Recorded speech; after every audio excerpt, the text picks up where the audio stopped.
San Francisco 4 weeks, Dara Khosrowshahi, Uber's chief executive, and some of his lieutenants had worked behind the scenes to repair the ride-hailing company's fractious relationship with Waymo, the self-driving business spun out of Google. A Waymo lawsuit over autonomous car technology, in which it accused Uber of stealing trade secrets, was about to go to trial in a San Francisco courtroom for all to see.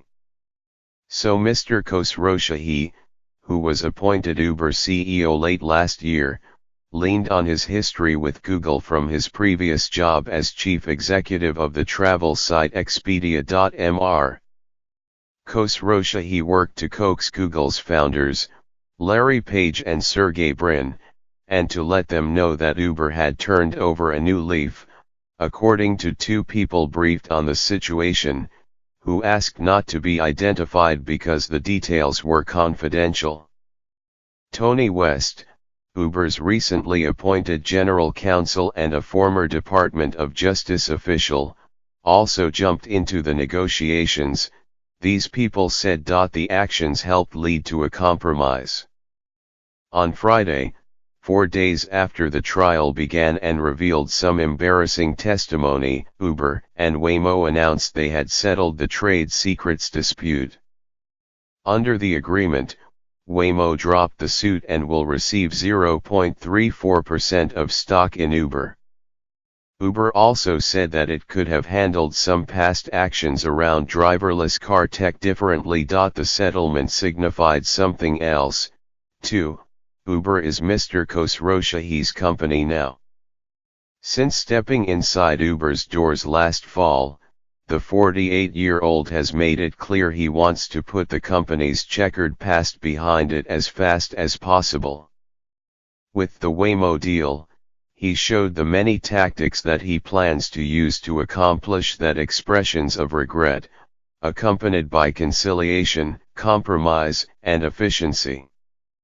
Call him the diplomat-in-chief. Mr. Khosrowshahi's modus operandi is to clear the way for the big tasks ahead for Uber, said the people who were briefed on the matter. One of those tasks is taking the ride-hailing company public next year, in what is likely to be a blockbuster initial public offering. As a private company, Uber is valued at around $70 billion. My job as Uber's CEO is to set the course for the future of the company, innovating and growing responsibly, as well as acknowledging and correcting mistakes of the past, Mr. Khosrowshahi said in a company blog post. His fans applauded the Waymo compromise. "This is what real leadership looks like," Chris Sacca, a venture capitalist who was an early investor in Uber, said in a tweet.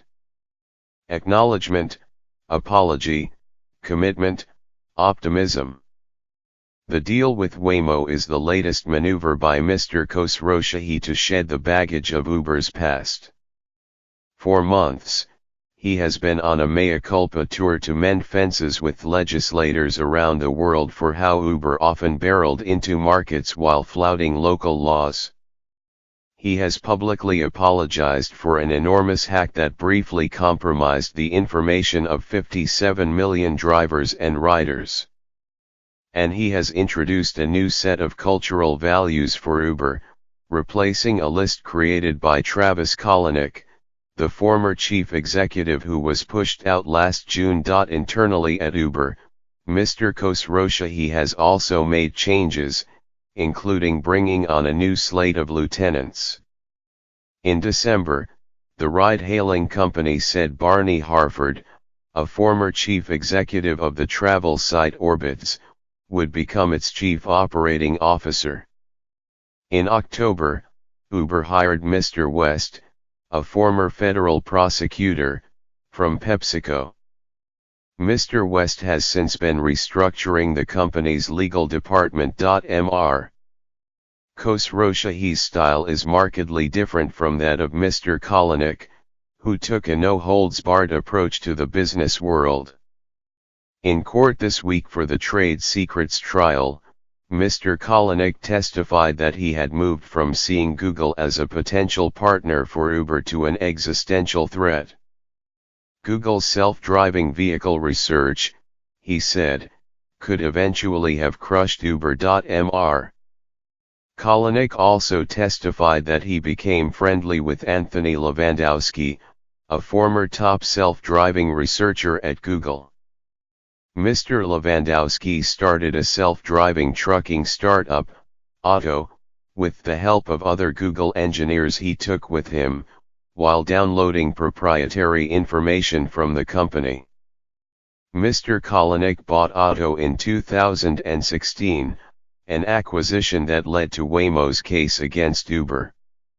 Uber has since fired Mr. Lewandowski. On Friday, Mr. Kalanick struck a defiant tone about the settlement. Our sole objective was to hire the most talented scientists and engineers to help lead the company and our cities to a driverless future, he said in a statement. The evidence at trial overwhelmingly proved that, and had the trial proceeded to its conclusion, it is clear Uber would have prevailed. For now, Mr. Khosrowshahi has appeared to smooth over the sore spots with Waymo.